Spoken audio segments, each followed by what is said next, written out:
दोस्तों, big boss के घर में सिर्फ घर वाले ही प्लानिंग प्लॉटिंग नहीं करते हैं, खुद बिग बॉस और मेकर्स भी प्लानिंग प्लॉटिंग करते हैं और उन्हीं के हिसाब से पूरा घर और पूरे घर वाले नॉमिनेट और घर से बाहर होते हैं। आज की इस वीडियो में हम बिग बॉस के बारे में पूरी जानकारी देंगे कि बिग बॉस 16 में क्या होने वाला है और कौन कंटेस्टेंट विनर होने वाला है बिग बॉस का।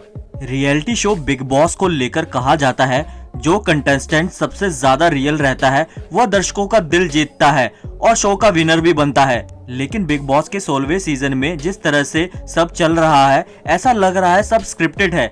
यह भी लग रहा है कि मेकर्स ने पहले ही विनर को भी चुन लिया है और वो कोई और नहीं बल्कि प्रियंका चाहर चौधरी है। ये बात हम यूं ही हवाबाजी में नहीं कह रहे हैं, हमारे पास सबूत हैं और वो सबूत जो बिग बॉस ने खुद पिछले सीजन में हमें दिखाए हैं, उन्हीं आधार पर ये बातें आई है। आइए जानते हैं बिग बॉस के रचे हुए इस पूरे खेल के बारे में। दोस्तों, जैसा कि आपको पता है, इस हफ्ते अंकित गुप्ता घर से बाहर चले गए हैं। यह एविक्शन जनता के वोटों के आधार पर नहीं बल्कि घर वालों के वोटों के आधार पर हुई है, क्योंकि इस वीक की वोटिंग लाइंस बंद थी। इस हफ्ते अंकित गुप्ता, सृजिता डे, विकास और टीना दत्ता नॉमिनेटेड थे और घर वालों ने इस आधार पे वोट किया कि इन चारों में से 24 घंटे में कौन ज्यादा एक्टिव था और उसके बाद सभी घर वालों ने अंकित गुप्ता का नाम लिया और अंकित गुप्ता घर से बाहर हो गए। दोस्तों, आइए अब जानते हैं कि अंकित गुप्ता के बेघर होने से प्रियंका को क्या फायदा होगा। लेकिन इससे पहले ये बता दे कि ये कहा जा रहा है कि अंकित को मेकर्स ने जानबूझ के निकाला है, क्योंकि अगर पब्लिक की वोटिंग के आधार पर एविक्शन हुआ होता तो शालीन, टीना या साजिदा बेघर होती, क्योंकि उन्हें ही सबसे कम वोट मिलते हैं। लेकिन इस हफ्ते मेकर्स ने अंकित को निकालने के लिए साजिश रची, और वो क्यों, आइए हम आपको बताते हैं। इसकी वजह है प्रियंका को ज्यादा से ज्यादा वोट दिलाना। अंकित के जाने से प्रियंका को यह फायदा होगा कि अब अंकित के फैंस भी प्रियंका को वोट देंगे। बाकी उनके अपने फैंस तो वोट करेंगे ही, उन्हें प्रियंकित के फैंस भी वोट्स मिलेंगे, यानी हुआ ना सीधा सीधा वोटों का भी फायदा। दोस्तों, पूरे शो के दौरान अंकित की वजह से प्रियंका को काफी कुछ सुनने को मिला। जैसे अंकित को प्रियंका बोलना नहीं देती है, उन्हें कंट्रोल करके रखती है, उन्हें किसी से बात तक नहीं करने देती है। यानी कुल मिलाकर अंकित के शांत नेचर की वजह से प्रियंका को खरी खोटी सुनाई गई। यहाँ प्रियंका बन गई विक्टिम। बस यही तो है सारा गेम। जिस कंटेस्टेंट को जिताना है उसे पहले विक्टिम बनाना है। विक्टिम बनेगी तो दर्शकों की सिंपैथी मिलेगी। यही बिग बॉस का इतिहास भी रहा है। जी हाँ, बिग बॉस का पिछले कुछ सीजन का जो इतिहास रहा है उसमें यह नोटिस किया गया है कि जो जितना ज्यादा ह्यूमिलिएट होगा उसे उतना ही ज्यादा फायदा हुआ है। बात करें बिग बॉस OTT सीजन 1 की, तो इसमें भी दिव्या अग्रवाल के साथ कुछ ऐसा ही हुआ था। दिव्या शो में हमेशा अकेली थी, वो अकेले ही सबसे लड़ी।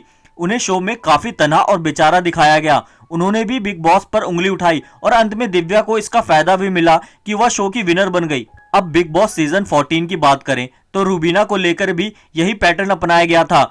उनकी छवि को सही दिखाने के लिए पति अभिनव शुक्ला तक का इस्तेमाल किया गया, जैसे इस सीजन में अंकित का किया गया था। उस सीजन में ऐसा कोई मौका नहीं छोड़ा गया जहां रूबीना को विक्टिम नहीं दिखाया गया हो। रूबीना पूरे शो में एक अलग टशन में रहती थी, अकेली सबसे लड़ती थी, सिर्फ मैं किया करती थी, और वो करे भी क्यों ना, वो कलर्स का एक चेहरा जो थी। खैर छोड़िए उस बात को, उन्हें भी इसका फायदा हुआ और बन गई वह शो की विनर। और यही सब बिग बॉस सीजन 15 में भी रिपीट हुआ, जब तेजस्वी प्रकाश को विनर बनाने के लिए करण कुंद्रा को सलमान खान ने कई बार सुनाया। कई बार तो दर्शकों को भी समझ नहीं आया कि जब तेजस्वी को डांट पड़नी चाहिए थी तो करण को क्यों पड़ी। खैर इसे भी छोड़िए, यहाँ भी विक्टिम कार्ड काम आया। लेकिन सच तो सामने आ ही जाता है, जब सलमान ने विनर के तौर पर तेजस्वी का नाम लिया तो सेट पर सन्नाटा पसर गया था। यह सन्नाटा सब कुछ बयां कर रहा था।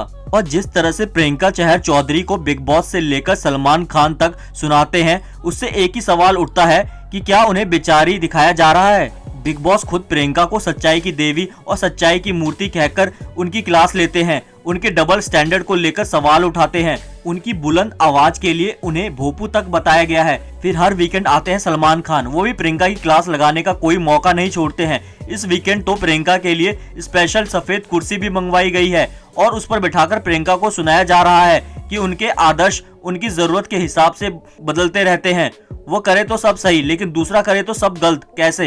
यानी प्रियंका को जानबूझकर ह्यूमिलिएट किया जा रहा है ताकि उन्हें दर्शकों की सिंपैथी मिले, और हो भी यही रहा है। कल जैसे अंकित शो से बाहर हुए, वैसे ही सोशल मीडिया में प्रियंका ट्रेंड होने लगी है। ऐसा कहा जा रहा है कि चूंकि प्रियंका चाहर चौधरी कलर्स का चेहरा है, इसलिए उन्हें विनर बनाने में मेकर्स को कोई कोर कसर नहीं छोड़ रहे हैं। वैसे तो इस लिस्ट में निमृत कौर आलूवालिया का नाम भी था, लेकिन ये बात मेकर्स भी जानते हैं कि निमृत अब भीड़ में कहीं खो गई है, इसलिए अगर वह विनर बनती है तो एकदम ही सच्चाई सामने आ जाएगी। हालांकि अलग ये बात है कि निमृत की इमेज को अच्छी दिखाने में भी मेकर्स कोई मौका नहीं छोड़ते हैं।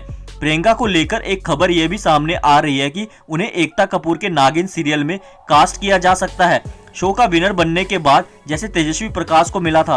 अब बात करते हैं शिव ठाकरे की, क्योंकि उन्हें काफी पसंद किया जाता है। घर वालों के साथ साथ मेहमानों को भी लगता है शिव इस सीजन के मास्टरमाइंड है। वो बातों को सही ढंग से रखते हैं, गलत सही में फर्क करना जानते हैं, दोस्ती भी निभाते हैं। सही मायने में तो शिव को ही विनर बनना चाहिए, क्योंकि रियल तो शिव ही हैं, लेकिन शिव विनर नहीं बनेंगे। शिव के फैंस ने एक और बात नोटिस की है, उनका स्क्रीन टाइम बहुत कम कर दिया गया है। वीकेंड का वार में सलमान भी उनसे ज्यादा बात नहीं करते हैं। यह सब इस बात का सबूत है कि उन्हें फर्स्ट रनर अप बनाया जाएगा, क्योंकि पहली बात यह है कि वह कलर्स का चेहरा नहीं है, दूसरा यह है कि वह नॉन हिंदी सेलिब्रिटी हैं। शायद हिंदी वाली इंडस्ट्री में अपनी जगह बनाने के लिए अभी उन्हें और मेहनत करनी होगी। अब बात करें टॉप 5 कंटेस्टेंट की, तो दर्शकों की इसकी भी लिस्ट साफ साफ नजर आती है। क्योंकि प्रियंका विनर और शिव रनर अप हैं, इसीलिए बताया जा रहा है कि दूसरे पायदान पर यानी सेकंड रनर अप निमृत हो सकती है, चौथे रनर अप पर साजिद और पांचवें पर वोटों के आधार पर अर्चना गौतम हो सकती है। साजिद को लेकर कहा जाता है कि उन्होंने टॉप 5 में शामिल होने तक का कॉन्ट्रैक्ट साइन किया है। वहीं अर्चना को तो वैसे ही दर्शक एंटरटेनमेंट के लिए पसंद करते ही हैं। बात निमृत की तो वह चैनल का चेहरा है, इसलिए उन्हें तो टॉप 5 में जगह देनी ही होगी।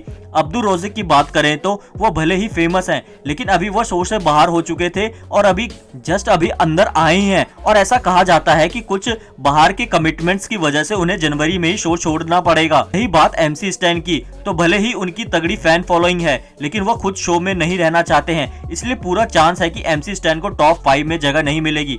बिग बॉस के दर्शकों का भी यही कहना है कि इस सीजन में कौन किस पायदान पर है, ये आईने की तरह साफ साफ दिख रहा है। दोस्तों, आपको बिग बॉस का ये मास्टर प्लान कैसा लगा और आप कौन से कंटेस्टेंट को विनर चाहते हैं कि वो विनर बने, तो हमें कमेंट करके जरूर बताएं। अगर हमारी वीडियो अच्छी लगी तो वीडियो को लाइक भी कर दें और चैनल को सब्सक्राइब भी कर दें।